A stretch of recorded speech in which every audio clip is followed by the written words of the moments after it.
What if you could turn a voiceover and a folder of AI generated images into a complete video automatically without dragging every image onto a timeline? In this video, I'll show you the full process step by step, installing the required tools, creating time-stamped image prompts, generating your images automatically, and then using the Try AI Today auto editor to sync everything with your audio. The best part is that the editor does not guess where your images should go. It reads the timestamp in each image file name and places that image at the matching moment in your voiceover. By the end, you'll have a complete sync video ready to export. Before we start, there is one important requirement. You need to have Node.js installed on your computer. Open PowerShell and type node \-v. If it shows a version number, Node.js is already installed and you can move on. If you get an error saying that Node is not recognized, go to the official Node.js website and download the LTS version. Install it using the default options, then reopen PowerShell and run the same command again. This is important because the auto editor runs locally on your computer. The auto editor is an open source project created by codewithsiddiq-04. You can find the source code on GitHub through the link in the description. The tool is free to use for personal projects. However, please check the creator's license and usage terms before using it for commercial work. Now that the setup is clear, let's create the files that auto editor needs. Prepare your voiceover. The first thing you need is an audio file. This can be your own voice recording, an AI voiceover, or any narration audio that you have already created. For this tutorial, I already have a short story voiceover ready. The audio is the foundation of the entire workflow. Every image will be matched to a specific moment in this audio file. Now open TurboScribe. You can sign in for free using your Google account. Once you are inside, upload your voiceover file.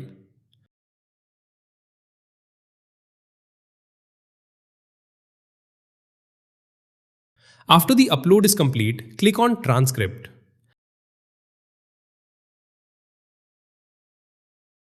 TurboScribe will generate a transcript of your audio along with timestamps. These timestamps are very important, so make sure you copy the version that includes them. Copy the full timestamp transcript, open Notepad, paste it there and save it as a text file. I'm saving mine on the desktop so it is easy to find later. This text file will be used twice, first to create image prompts and later to generate captions inside Auto Editor. Next, download the Try AI Today auto editor from the link in the description.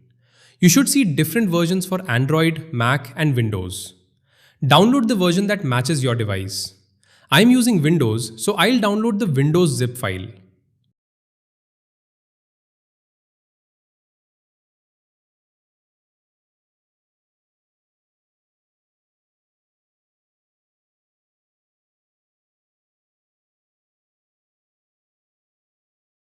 Once the download is complete, right-click the zip file and extract it.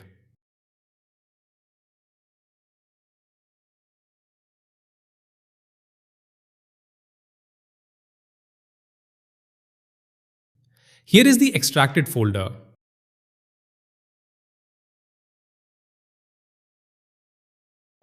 Do not open the auto editor yet. First, we need to create all the images that will be placed on the timeline. Now open ChatGPT and open the image master prompt link from the description. Copy the full master prompt and paste it into ChatGPT.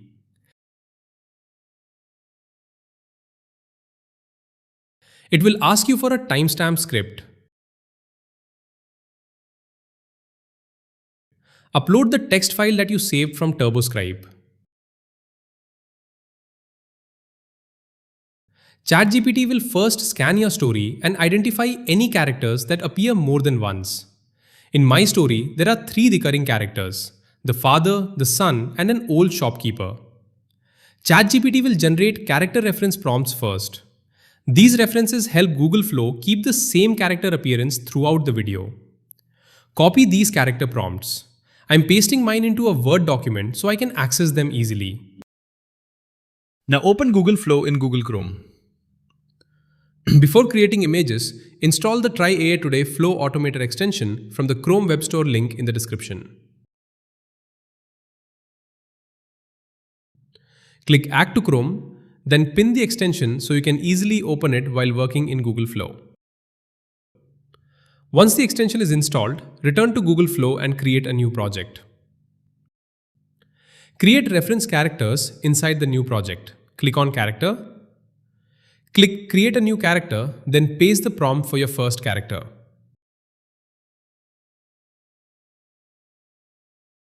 I'll start with the father. Click Generate.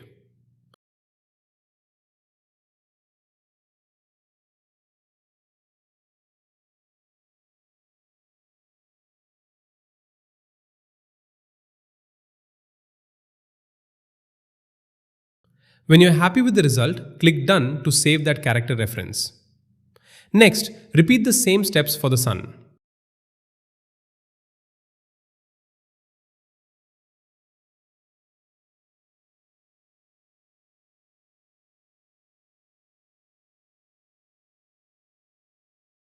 If any character does not look right, you can regenerate it before saving. It is better to fix the reference character now because this is what helps maintain visual consistency in later scenes.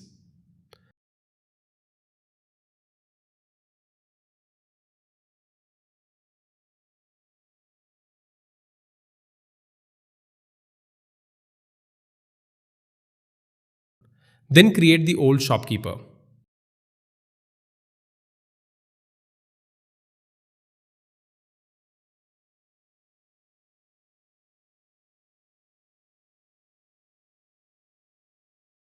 Once all recurring characters are created and saved, go back to ChatGPT. Generate scene prompts. In ChatGPT, type Go. According to the master prompt workflow, typing Go tells ChatGPT to generate the full set of scene by scene image prompts. Each prompt begins with a timestamp such as 008, 015, or 023. These timestamps are the key to the whole process. Later, when the images are downloaded, their timestamp names tell Auto Editor exactly where each image belongs on the timeline.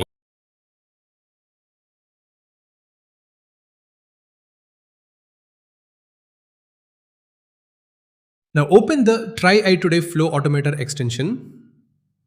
First, add the reference images for the father, son, and old shopkeeper.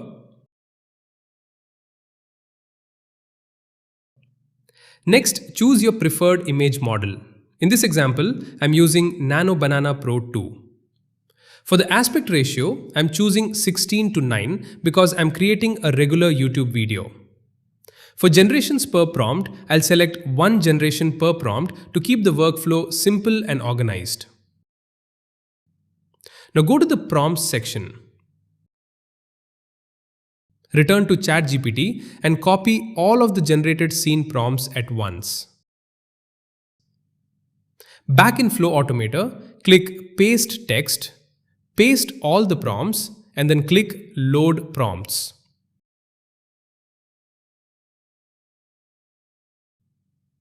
You can now see every prompt loaded in sequence, beginning with its timestamp.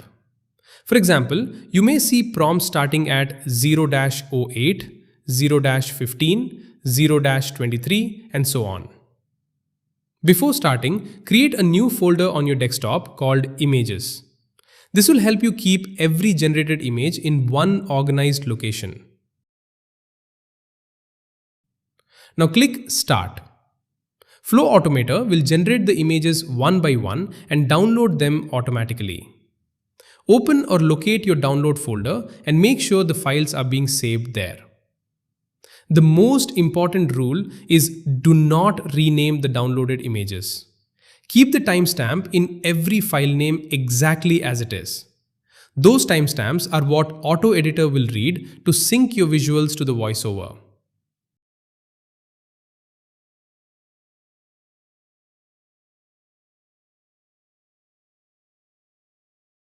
Wait until all the images have finished generating.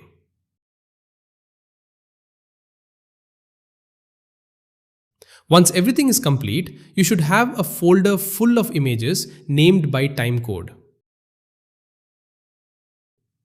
Now we are ready to build the video. Go back to the extracted Auto Editor folder and open the Auto Editor executable file. You may see a Windows security warning because this is an independent application. Review the source and files yourself, then proceed only if you trust the download source. When it opens, it will launch in your browser and run on your local computer through localhost. This is the Auto Editor interface. First, click here to upload your voiceover or audio file. Next, click Storyboard Images/Videos and select all the images you generated. You can also use video clips in this section if your workflow includes them. Once your audio and images are loaded, click Build Timeline. And that's it. The voiceover appears on the timeline and all your images are automatically placed according to the timestamps in their file names. As I press play, you can see the images change with the narration. He was lazy and careless. He never worked. He just wandered here and there in the village all day long. One day, the man decided to teach his son a lesson. He called his son to him. He said, "Son, there is a watch." I did not manually drag images onto the timeline. I did not calculate where each image should start. The timestamps handled the placement automatically. One day, the man decided to teach his son a lesson. He called his son to him. He said, "Son, there is a watch kept inside the cupboard. Bring it to me." The boy went and opened the cupboard. He took out the watch and came back to his father. The father looked at the watch and then said, On the right side, you can adjust additional settings and effects. If you want transitions, you can choose from the available transition styles. For example, if I click Apply Crossfade to all cuts, Auto Editor applies a crossfade transition between all image changes. "All right, put the watch back in the cupboard." The next day, the man called his son again. You can also adjust zoom effects such as zoom in or zoom out to add a little movement to still images. Now, if you want captions, click Upload Timestamped Script. Select the same timestamped text file that you saved from TurboScribe. Auto Editor will use those timestamps to create captions that match the voiceover. He asked him to bring the same watch. The boy brought it and You can then choose a caption style, adjust the font size, and make other visual changes until you're happy with the look. gave it to his father. Then the father said, "Now go to the market again." Once everything looks good, click Render MP4. Rendering time depends on your computer and the length of your video, so give it a few minutes to finish.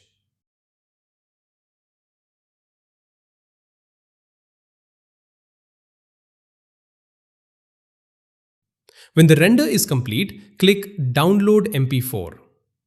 And there it is, a finished video with synced images, transitions, captions, and your voiceover, all created without manually arranging every scene. The boy went and opened the cupboard. He took out the watch and came back to his father. The father looked at the watch and then said, "Now take this watch." This is a very useful workflow if you create AI storytelling videos, educational explainers, history videos, or faceless YouTube content. The complete system is simple. Voiceover first, timestamp transcript next, image prompts after that, then timestamp named images, and finally, Auto Editor builds the video timeline automatically. All the links for Auto Editor, the Flow Automator extension, the master prompt, and the source code are in the description. If this tutorial helped you, please like the video, subscribe for more practical AI and video automation tutorials, and share it with someone who spends too much time manually editing image-based videos.